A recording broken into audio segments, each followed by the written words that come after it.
YouTube channel पे। तो आज का टॉपिक बहुत ही इम्पोर्टेंट है।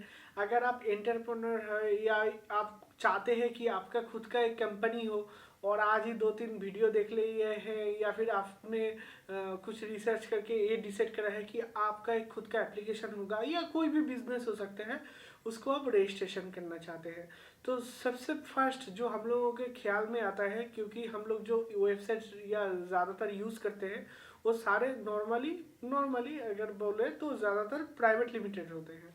तो प्राइवेट लिमिटेड ये जस्ट हम लोग सोच लेते हैं कल से हम लोगों का एक नया बिजनेस होगा तो इसको रजिस्टर करने के लिए प्राइवेट लिमिटेड सही रहेगा, तो गूगल पे सर्च वगैरह करते हैं कि प्राइवेट लिमिटेड वेबसाइट कैसे रजिस्टर कर सकते हैं, और सर्च करने के बाद हम लोगों को प्राइवेट लिमिटेड रजिस्ट्रेशन 1000, 2000, 3000 ऐसे रुपए में मिल जाता है अभी के टाइम पे। पहले 10-12 होता था, अभी तो 999 में भी मिल जाता है। तो ये वीडियो बहुत ही इम्पोर्टेंट है। कल अगर आपने सोचा है और आज आप रजिस्टर करना चाहते हैं और इसीलिए वीडियो वगैरह देख रहे हैं, तो आपके पास अगर ये वीडियो आया है तो ये वीडियो देख लीजिए, क्योंकि प्राइवेट लिमिटेड एक रजिस्ट्रेशन एक गवर्नमेंट लॉस के अंदर आता है। तो इसको रजिस्टर करने के बाद इसको मेंटेन करना बहुत ही एक कॉम्प्लेक्स हो जाता है। आपके पास अगर रजिस्ट्रेशन करते हैं 1000 रुपये का दर हो जाएगा, लेकिन बाद में जो खर्चा है उसके बारे में ज़्यादातर लोग बात ही नहीं करते। फॉर एग्जाम्पल एक आप एलिफेंट तो खरीद सकते हैं, लेकिन उसको खाना पीना देना जितना प्रॉब्लम होता है, वैसे ही आप अगर प्राइवेट लिमिटेड रजिस्ट्रेशन कर लेते हो एक बार, उसके बाद उसका जो मेंटेनेंस कॉस्ट है वो काफ़ी हाई होता है। तो इसके बारे में काफ़ी लोगों को पहले पता नहीं होता है, तो इस वीडियो में हम लोग उसके बारे में बता करेंगे, प्रोस और कॉन्स क्या है उसके बारे में। तो अगर बेनिफिट्स की बात करें तो इसमें क्या है कि प्राइवेट लिमिटेड अगर आप एक बार रजिस्टर हो जाते हो तो आप एक अच्छी तरह से रिकग्नाइज कंपनी बन जाते हो। आपको बड़े बड़े कंपनी के साथ टाई अप का एक ऑप्शन मिल जाता है, क्योंकि आप भी एक रजिस्टर कंपनी हो तो उन लोगों को लगता है कि आप एक वैलिड कॉर्पोरेट हो तो आप रजिस्टर कर सकते हो। प्राइवेट लिमिटेड अभी तो दो टाइप का होता है, एक होता है प्राइवेट लिमिटेड, एक होता है ओपीसी प्राइवेट लिमिटेड।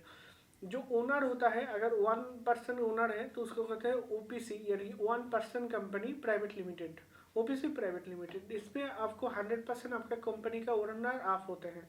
और जो हम लोग नॉर्मल प्राइवेट लिमिटेड देखते हैं उसमें क्या होता है कि कंपनी का डायरेक्टर्स होते हैं, यानी ओनर शेयर्स में डिवाइडेड होते हैं। तो इसमें बेनिफिट सबसे ज़्यादा है कि आप अगर लीगल एंट्री में जानना चाहते हो एज ए पार्टनरशिप, तो प्राइवेट लिमिटेड एक सही ऑप्शन होता है, क्योंकि वहाँ पर इनकेस मान के चलो आपका कंपनी बड़ा हो रहा है, आप बिजनेस लोन लेते हो, उसके बाद अगर किसी कारण से आपका बिजनेस फ्लॉप हो जाता है या कुछ होता है तो डायरेक्ट 100% रिस्पॉन्सिबिलिटी आपका नहीं होता, उसमें शेयरिंग होता है और उसके ऊपर लिमिटेशन भी है। फॉर एग्जाम्पल आपने 10 लाख रुपीज़ का लोन लिया, कंपनी रजिस्ट्रेशन करने के बाद कंपनी का बिजनेस अच्छा चला, आपने 10 लाख रुपीज़ का लोन लिया, किसी कारण से आपका कंपनी बैंकरप्ट हो गया, तो आप जो 10 लाख रुपीज़ है वो आपके डायरेक्टली आपके खुद के एसेट, फॉर आपका हाउस हो सकता है, आपका खुद का जो एसेट है आपके नाम पे एज ए डायरेक्टर, उसमें इफेक्ट नहीं पड़ेगा। कंपनी का अगर कोई एसेट है उसको सेल करके बैंक आपका रिकवरी का ट्राई करेगा। और एक चीज़ कि एक प्राइवेट लिमिटेड होने के बाद जो फंडिंग होता है, स्टार्टअप फंडिंग, वो ज़्यादातर इजी हो जाता है। एलएलपी भी कर सकते हैं, उसमें बात हम लोग अभी नहीं करेंगे, एलएलपी के लिए मैं अलग से एक वीडियो बना दूंगा। तो प्राइवेट लिमिटेड में मेन चीज़ याद रखिए, बेनिफिट ये है कि कोई भी इन फ्यूचर अगर कोई भी प्रॉब्लम होता है तो उस कंपनी एक अलग से एंटिटी हो जाता है, तो उसके अंदर आता है, मतलब वो भी एक तरह के से एक इंसानी है जिसका छोटा छोटा हिस्सा करके डायरेक्टर्स को कमीशन या ओनरशिप है। कोई भी अगर प्रॉब्लम होता है तो फर्स्ट ऑफ ऑल वो आता है आपके कंपनी के ऊपर, ना तो डायरेक्टली आपके ऊपर। तो ये मेन प्रॉफिट आप बता सकते हैं कि प्राइवेट लिमिटेड में होता है और एक अच्छा सा रिकग्नाइज मिलता है। लेकिन जिसके बारे में कोई आपको इंटरनेट में ज़्यादातर नहीं बताते वो है कि एक प्राइवेट लिमिटेड खोलने के बाद उसका जो मंथली मेंटेनेंस है, लीगल एंटिटीज़ का जो कॉस्ट है लीगल सर्विसेज का, फॉर एग्जांपल कंप्लेंट्स करना पड़ता है कि डायरेक्टर, हर एक डायरेक्टर का केवाईसी अपलोड करना होता है। जस्ट आप सर्च करिए कंपनी डायरेक्टर केवाईसी, 6000 के आसपास आपको मिल जाएगा। तो 1000 से आपने कंपनी रजिस्ट्रेशन करा, उसके बाद अगर आपको 6000 देना पड़े साल में हो सकता है आपका प्रॉफिट ही नहीं है, आपने जस्ट एक वीडियो देख के बना लिया, तब तो आपके ऊपर फाइन लग जाएगा। तो फाइन भी बहुत सारे हैं, 50,000 और पर डे शायद कंप्लेंट्स ना करने से 1,000 के आसपास अराउंड है। मैं उतना उसमें देखा नहीं था, क्योंकि वो मेन इम्पोर्टेंट नहीं है। मेरा मेन टॉपिक ये है कि अगर आप प्राइवेट लिमिट खोलते हैं तो ये बात ध्यान रखिए, 1,000 रुपये में अगर कोई आपको प्राइवेट लिमिटेड खोल के दे, या मैं आपको अगर फ्री में भी खोल दूँ, खोलने के बाद उसको अगर मेंटेन आप नहीं कर पाओ तो बहुत बड़ा पेनल्टी लग सकता है। और अगर मेंटेन करना चाहो तो उसमें अराउंड 15,000 के आसपास आपका खर्चा साल का आ जाता है, जिसके बारे में कोई नहीं बात करना चाहता। रजिस्ट्रेशन के बाद और एक चीज़ ध्यान रखिए, मार्च मंथ में हो सके तो उसको अवॉइड करिए। यानी कि जनवरी में आप अगर रजिस्ट्रेशन करते हो तो जनवरी फरवरी के बाद मार्च में ही जाके आपको कंप्लाइंस फाइलिंग करना होगा।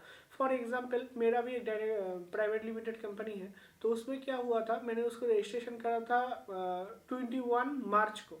तो मार्च के एंड पे जाके, मतलब जस्ट 5 to 10 डेज के आसपास जाके ही मुझे उसका कंप्लेंस करना पड़ा। तो मैंने कंपनी रजिस्ट्रेशन करा था अराउंड 13,000 रुपये देके, और कंप्लेंस के लिए मेरा 24 या 25,000 रुपये चला गया। मैंने जस्ट यूट्यूब से 13,000 रुपये बहुत महीनों का सजा के उस कंपनी को रजिस्ट्रेशन करा, लेकिन मुझे मालूम ही नहीं था कि कंप्लेंस करना पड़ेगा बस 10 दिन के बाद, और वो भी 20-25,000 रुपये का आपका आ जाता है। तो ये बात ध्यान रखिए कि कंपनी रजिस्ट्रेशन के टाइम मार्च मंथ के बाद हो, अप्रैल या मई हो, तो उससे आपको पूरा 1 महीने का, 1 साल का टाइम मिल जाता है कि दोबारा कंप्लेंस करने के लिए। तो आपके पास बहुत टाइम होता है थोड़ा प्रॉफिट करने के लिए। Number 1 point. नंबर 2, आपका टैक्स ऑडिट होता है प्राइवेट लिमिटेड में। टैक्स ऑडिट के लिए चार्टर्ड अकाउंटेंट यानी कि सीए लगता है, उसके लिए एडिशनल फी होते हैं। तो आपका कंप्लेंट्स का पूरा पैकेज भी मिल सकता है, बीज भी प्रोवाइड करता है, दूसरा कंपनी भी प्रोवाइड करता है। मेरा मोटो आपको मेरा सर्विस देना नहीं है, मेरा मोटो ये है कि आप अगर अभी लगता है कि आपका बिजनेस स्टेबल नहीं है, आप 1 साल के अंदर प्रॉफिट नहीं कर सकते या 6 महीने के अंदर प्रॉफिट नहीं कर सकते, आपके पास सिर्फ वो 2,000 या 3,000 रुपये ही है, तो उससे कंपनी रजिस्ट्रेशन के पहले आप आपके बिजनेस को ठीक करिए। क्योंकि अगर एक बार कर दिए तो एक तो पेनल्टी लगता रहेगा, और ऊपर से आपका इतना बड़ा खर्चा है, ऑलमोस्ट 50,000 पकड़ के चलिए। हाँ, 20-25 में भी हो जाता है, लेकिन मैं 50,000 इसीलिए बोल रहा हूँ क्योंकि जीएसटी रिटर्न भी देना होता है। जीएसटी रिटर्न अगर 100 बिल्स के अंदर होते हैं, यानी कि हर सेल का जो इनवॉइस आप कस्टमर को देते हो वो 100 के अंदर होता है, तो 150-200 रुपये में हो जाता है। तो वैसे जितना इनवॉइस ज़्यादा आप जनरेट करोगे उतना ही आपका जीएसटी रिटर्न के लिए पैसा ज़्यादा जाएगा हर महीने। उसके बाद आपका यहाँ पर डायरेक्टर का डीएस होता है, यानी कि एक डिजिटल सिग्नेचर, ऐसे बहुत सारे कॉस्ट है। मैं आपसे रिक्वेस्ट करूँगा, जिस कंपनी में भी आप आपका प्राइवेट लिमिटेड, मतलब आपको जिस लीगल सर्विस ने कहा है कि मैं आपको प्राइवेट लिमिटेड 1,000 या 2,000 में रजिस्टर कर दूंगा, आप उनसे पहले पूछिए, मुझे मेल पे कंफर्मेशन दीजिए। आपका नेक्स्ट मंथ या जो आपका नेक्स्ट फाइनेंशियल एंड आएगा उसमें आपका कंप्लेंस का कंप्लीट खर्चा क्या है, director KYC, audit, balance sheet, tax, GST returns सब मिला के कंप्लीट कितना आएगा, पहले उसका कंफर्मेशन लीजिए, उसके बाद करिए। वरना एक क्या होगा, करने के बाद या तो आपको सरेंडर करना होगा, यानी कि कंपनी दोबारा क्लोजिंग के लिए सरेंडर, उसमें भी आपका 4-5 हज़ार रुपये ले लेगा। तो ऐसे चीज़ों से बच के रहिए। और ज़्यादातर क्या होता है कि कुछ ऑनलाइन सर्विस प्रोवाइडर है, वो लोग क्या करते हैं, खुद का ईमेल आईडी, खुद का मोबाइल नंबर यूज़ करते हैं, जिससे कि आप फंस जाते हो, उनसे निकल के नए कहीं जाके आपका लीगल सर्विस नहीं कर पाते।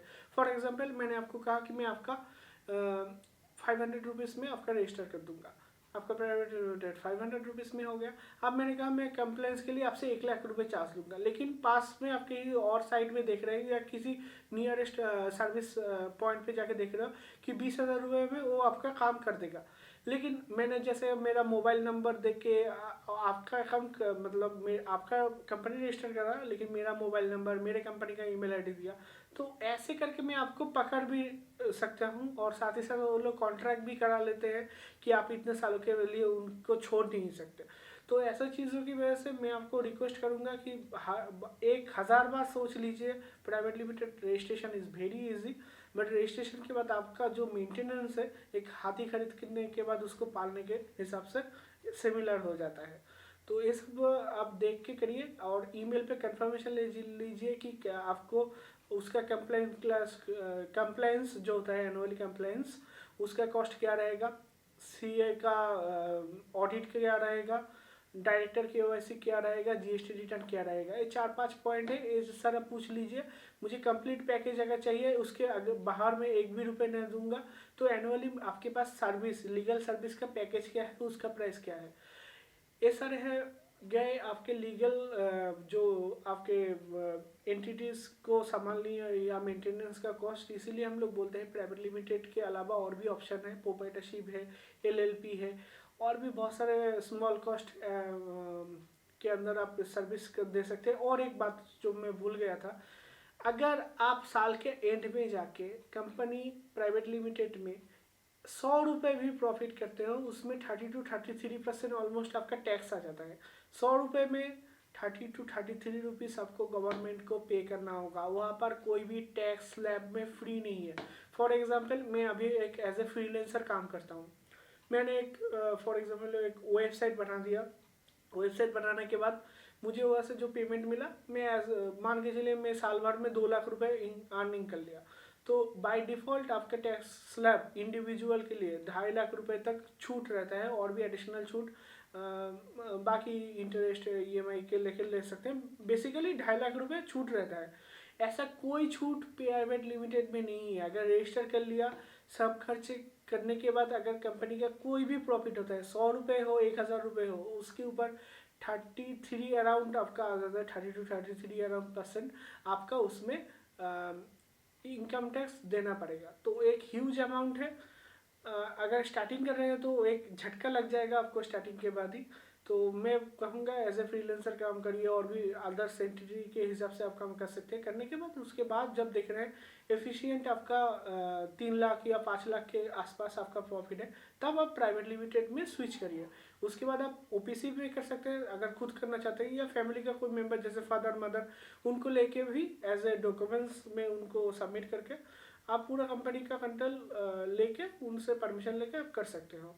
या फिर अगर 2 या 3 दोस्त मिल के करना चाहते हो तो भी कर सकते हो। तो इसमें कोई प्रॉब्लम नहीं है, लेकिन कुछ पॉइंट में याद रखना होगा। Maintenance cost too much high, आपका टैक्स बिल्कुल 0 से ही स्टार्टिंग हो जाता है, 30 to 33% के अराउंड। और इसमें अगर आप पे नहीं करते हो, मेंटेन नहीं करते हो, तो एक लार्ज अमाउंट का फाइन होता है। तो ये सब याद रख के आई थिंक आप समझ गए हैं। आप थोड़ा सा खुद के ऊपर फोकस करिए। बिजनेस को पहले 4-5 लाख रुपए तक लेके जाइए एनुअली प्रॉफिट, उसके बाद प्लीज़ इसमें आइए। मैं सजेस्ट कर रहा हूँ, मैं आपको फोर्स नहीं कर रहा हूँ, एडवर्टाइजमेंट नहीं कर रहा हूँ। हम लोगों का नंबर इस वीडियो के डिस्क्रिप्शन पे मिल जाएगा, आप चाहे तो कांटेक्ट कर सकते हैं। तो हम लोग क्या करेंगे कि आपको सबसे कम प्राइस में हम लोग भी सर्विस देते हैं, तो हम लोगों से भी ले सकते हैं या गूगल करके कैसे ले सकते हैं। लेकिन मेन थिंग ये है, हाथी खरीदना और उसको पालना दोनों एक चीज़ नहीं होता है। Thanks for watching business.